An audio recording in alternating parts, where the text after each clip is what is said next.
Have you ever looked around your home and felt like the walls were closing in a little? Like every corner holds a pile of things, some useful, some sentimental, and some you're not even sure how they got there. If that sounds familiar, you're not alone. Clutter sneaks up on us, slowly but surely. And after 65, when the body may not move like it used to and the mind craves peace more than ever, clutter becomes more than a mess, it becomes mental noise. Now, I want to tell you something that might surprise you. Letting go of that clutter, even just a little at a time, can actually make you feel clearer, calmer, even a bit lighter on your feet. This isn't about organizing like a magazine spread or getting your home Instagram perfect. No, it's about freedom. About giving your mind and spirit some breathing room. Because we deserve peace in our surroundings, especially in this chapter of life. So in this video, we're going to walk through 6 simple, heart-centered tricks that can help you gently let go of what no longer serves you. These aren't rules to make you feel guilty or overwhelmed. Think of them more like gentle hands helping guide you through the fog. Each trick is practical, doable, and built with love for people who've lived full lives and still have plenty more to enjoy. And hey, before we dive in, if you're watching this and nodding along, thinking, yes, I've been meaning to do this, then you're not alone. Maybe share a little in the comments below. What's one item you've struggled to let go of? Your story might be the encouragement someone else needs. And if this kind of soulful, down-to-earth guidance speaks to you, consider subscribing to Vibrant Elders. It's more than a channel, it's a little corner of the internet where your wisdom is honored and your well-being matters. Alright, let's get started. I want to begin with something so small, you might laugh. But trust me, it's the doorway to everything else. You don't start by pulling out the attic boxes or your grandkids' baby shoes. No. You start with a place that holds no emotion. I call it the no emotion zone. Maybe it's under the bathroom sink. Or the pantry.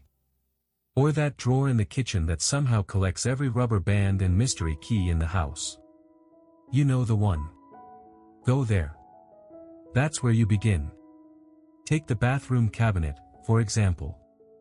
I found 3 half-used jars of cream, 2 expired bottles of aspirin, and a curling iron I hadn't touched in over a decade. No memories there. No guilt. Just stuff that quietly filled up space and made every morning routine feel a little more crowded. And you know what happened when I cleared it out? It felt like a tiny breath of air. Like I'd opened a window in my head. There's a reason this works. Psychologists call it the principle of momentum. When we succeed at something small, our brain registers it as a win. It builds confidence. And that momentum carries us forward, helping us tackle the next task with more ease. So start small. Pick one drawer. Toss what's clearly trash. Donate what could still serve someone else. And then, pause. Feel that space. That quiet. From there, once that first zone is done and you're feeling just a touch lighter, we move to something just a bit more thoughtful. It's a little rule I like to call the 1-year rule with a twist. You might have heard this one before. If you haven't used it in a year, out it goes. But I think we need to take it further for folks in our stage of life. After 65, the way we live starts to change. Maybe you used to host big dinners but now prefer quiet meals. Maybe your hobbies have shifted, or your body simply doesn't move like it once did. So the twist is this: not only should you ask if you've used it in a year, but also ask, will I likely use this again, considering the life I live now? For example, I had this lovely old waffle maker. It made heart-shaped waffles. I kept it all through my kids' childhoods, used it every Sunday. But after a while, my knees weren't so steady, and I wasn't flipping waffles like I used to. It sat there, collecting dust and reminding me of what I used to do. Every time I saw it, I felt a mix of nostalgia and guilt. One day, I looked at it and said, "You served your purpose. Thank you." I took a picture, because I still wanted to remember, and then I gave it to a young neighbor just starting her family. That waffle maker has seen new mornings now. And my cabinet? It finally breathes. That's what this twist does. It helps you honor the past, but gently accept the present, and welcome the future. And as we build on that, we come to the next little test I love to use. I call it the joy or job test. This one's easy. Pick up an item and ask yourself, does this bring me joy, or does it feel like a job? It's as simple and profound as that. Joy means it makes you smile. Maybe it's a hand-painted mug from your granddaughter. Maybe it's a sweater that always makes you feel cozy and sharp. Those stay. Joy stays. But if something feels like a job, like it's nagging at you to do something, fix something, remember someone out of obligation, it might be time to let it go. Guilt is a heavy suitcase. And many of us carry it in the form of gifts we never use or heirlooms we didn't ask for.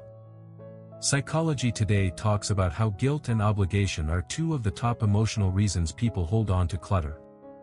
But here's the truth, letting go of something doesn't mean letting go of the person or the memory. It just means creating space for what matters now. So if you're holding on to a box of china from Aunt Rose that you never really liked, it's okay to say, thank you for this piece of love, and pass it on to someone who will actually use it. Now that we've touched on those first three ideas, the no emotion zone, the 1-year rule with a twist, and the joy or job test, let's keep moving. Because there's another gentle trick coming that just might protect your most precious memories without letting them take over your whole house. Sometimes, the hardest things to let go of aren't the big furniture or the old kitchen gadgets, they're the little pieces of memory that feel like they carry your heart inside them. A postcard from a friend who's long gone. A child's drawing from 1983. A ticket stub from your first concert. These aren't just items, they're pieces of a life well lived. That's why I want to talk to you about something that changed how I relate to memory and space, memory boxes. But with limits. See, memory boxes are wonderful. They give us a place to keep the treasures of our hearts. But without limits, they can turn into memory closets. Then memory rooms. And suddenly, the joy of remembering gets buried in piles of stuff we don't even remember keeping. So here's what I suggest. Create just one small box per decade of your life, or one per person who matters most. That's it. Maybe one for your childhood memories. One for your children. One for your partner. And make sure these boxes are small enough to hold in your hands, not drag behind you like luggage. For me, I have a small wooden box I keep on a shelf. In it are a few faded photos, a recipe card in my mother's handwriting, and one of my husband's old ties. When I open it, I remember without feeling overwhelmed. The memories are preserved, but the space stays clear. One of my closest friends, Joan, she went through her house and made 3 memory boxes, one for each grandchild. She filled them with letters, notes, a tiny toy or two, and some family photos. She said, when I'm gone, they'll have a piece of me that's curated, not chaotic. And I think that's beautiful. When we put limits on memory keeping, we're not forgetting, we're choosing what to remember and how to remember it. It's like creating a little museum of your life, carefully chosen and lovingly displayed. Now, once you've worked through some of the sentimental pieces, there's another trick that makes the process so much easier and surprisingly less exhausting. Especially at our age when moving room to room can be tiring. Instead of decluttering by room, try decluttering by activity. This one's a real energy saver. Because let's face it, spending an entire afternoon in the kitchen pulling out every drawer and cabinet is enough to send anyone to bed early. But what if you said, today, I'm only going through all my reading glasses, or I'll sort just the baking pans. When you declutter by activity, like everything I use to cook, everything I use to garden, or everything I use to write letters, you give your brain a clear path. You're not jumping from object to object, wondering if they belong together. You're staying focused, and your energy stays steady. I remember one day I told myself I'd declutter all my mixing bowls. Just that. I lined them all up, there were 11. 11 mixing bowls. I had my favorite 3, and the rest were either chipped, awkward, or just plain unnecessary. It felt silly to have held on to them so long. I kept the 3 and donated the rest. And you know what? That little bit of space made the whole kitchen feel friendlier. That's the power of this method. You accomplish something specific, feel good about it, and avoid the burnout that comes from tackling too much at once. Now, here's the final trick I want to share with you today, and it's one that has helped me, and so many others, let go of the toughest, most emotional items without tears or guilt. It's simple, take a photo, then let it go. This works beautifully for anything that's hard to part with but doesn't really have a place in your current life. Maybe it's an outfit you wore to a wedding, a piece of your children's artwork, or a trinket from a trip you took 30 years ago. You can hold it in your hands, take a moment with it, snap a photo, and keep that photo in an album, or even print it out and write a little note on the back. That way, the memory lives on, but the clutter doesn't. Let me tell you about my old piano stool. It was wobbly and squeaky, and I hadn't played piano in years, but it had been in our family since before I was born. I loved it. But we didn't have the room for it anymore. I took a photo, sat on it one last time, and said goodbye. That picture is now in a frame in my living room, no wobbles, no dust, just a beautiful memory that makes me smile every time I walk by. Technology can actually be a sweet companion in this part of life. You don't need to be a tech expert, just a camera on your phone or tablet is enough. With one picture, you can hold on to the meaning without needing to hold on to the object itself. This approach is especially helpful for gifts. We often keep things we never use simply because someone gave them to us. But keeping the gift doesn't mean we're keeping the relationship. You can honor the thought, take a photo if you like, and then let it go to someone who will use it. That's not selfish. That's sacred. So here we are, you've made space, honored your past, and started freeing your present. But most importantly, you've made room for peace. For quiet mornings without the stress of overstuffed shelves. For clear counters that invite creativity. For rooms that feel like they belong to you, not your things. And remember, none of this needs to happen overnight. One drawer, one shelf, one photo at a time. That's all it takes. This isn't a race. It's a return, to yourself, to clarity, and to the life you deserve right now. By now, if you've followed along and maybe even tried out 1 or 2 of these little tricks, I hope you're beginning to feel a shift, not just in your home, but in your heart. Because what we're really doing here isn't just cleaning. We're reclaiming space that was quietly stolen by things we no longer need, and with it, we're making room for peace. For ease. For breathing. Letting go doesn't mean you've failed to care. It means you've chosen what matters most in this chapter of your life. It means you're ready to live lighter, not just in your closets, but in your spirit. And if you're still hesitating, if there's a closet you haven't opened in years or a box you've never had the heart to sort through, that's okay. There's no shame in that. It just means your story is still unfolding, and that closet, it's just waiting for the right moment. Sometimes I think we forget how powerful small changes can be. One little shift in our environment can change how we feel when we wake up. A clear kitchen table might make breakfast feel like a moment of peace instead of a mess to manage. An open corner in the living room might invite you to sit, read, or just stare out the window with a cup of tea and breathe deeply.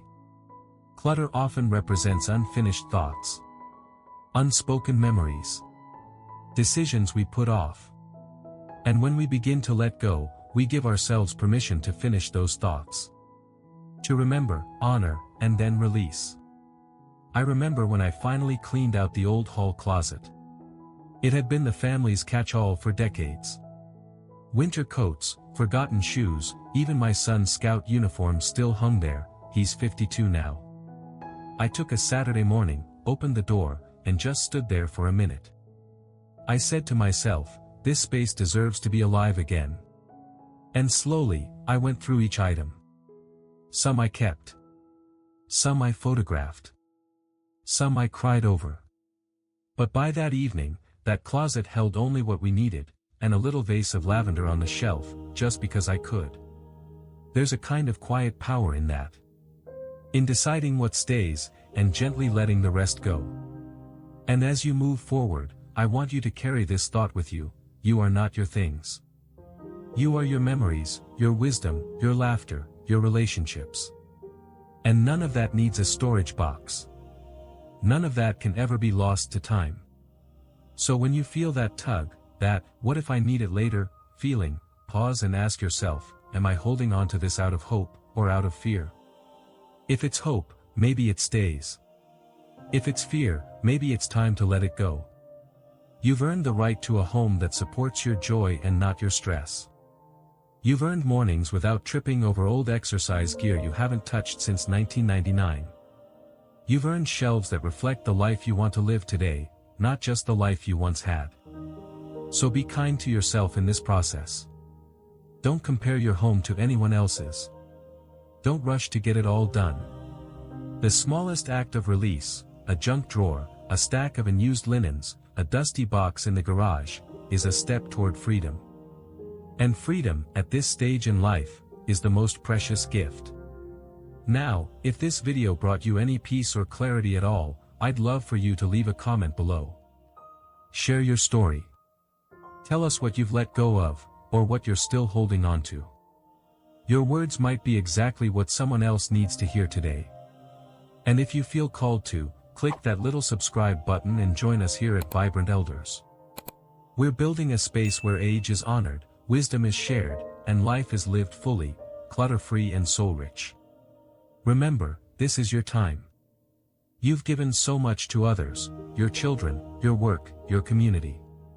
Now it's time to give yourself the gift of simplicity, of ease, and of space that lets you breathe deep and live wide. So go ahead. Open that drawer. Pick up that photo. Light a candle. And begin. Your peace is waiting.